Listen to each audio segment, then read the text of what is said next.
There's a time for fighting. There's a time for peace. Going forward, you are going to have to understand the left is not moving back to the center. They're not.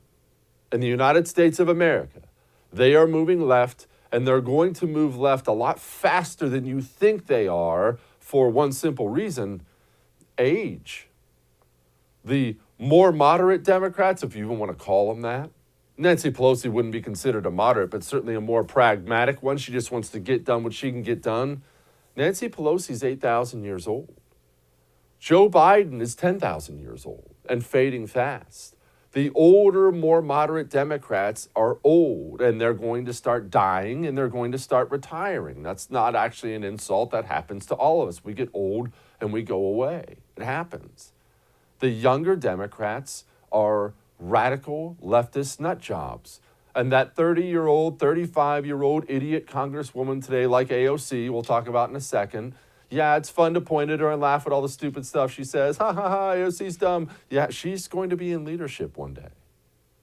You realize that, right? These radical nut jobs, they're going to be in major positions of power one day.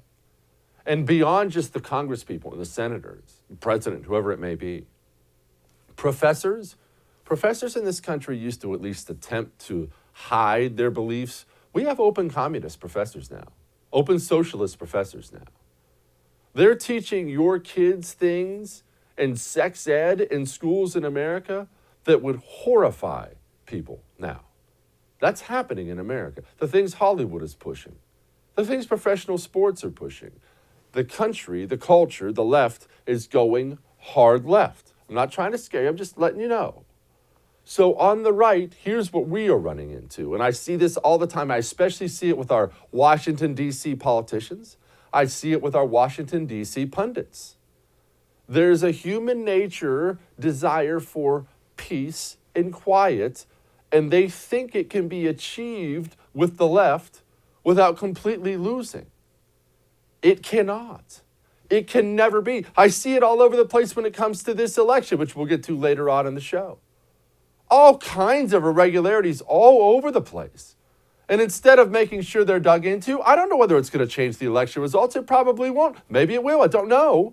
But instead of making sure things are dug into, if there was fraud, let's figure out what it is. If the left did something wrong, let's dig into it. I see it everywhere. Republicans are all, oh man, this is so dumb. Oh, I can't believe we're even looking into this. He has no chance. Just laying down. Because they think, here's what they think. They think when Trump's gone, things will go back to the way they were. And what I'm here to tell you today, things are never going back to the way they were. Empires, nations, republics, they change over time. America, going forward, for the next 10 years, 20 years, 30 years, it's not going to look anything like the last 10, 20, 30 years. That's completely naive. I'm not here to tell you it's going to be doom and gloom, we're all going to burn down. But as the left pushes harder left, there will be, I don't care about your fussy degrees or you live in D.C. and you work for this high-level D.C. magazine. I don't care. The right, the people who choose the candidates on the right, who choose who the next presidential nominee is going to be, they will move further this way as the left moves further this way, because nature always seeks a balance. Hey, thanks so much for watching the first on YouTube. If you liked what you saw, go ahead and like and subscribe. You heard me. Like it, subscribe. You'll get a lot more of it and a lot more of me.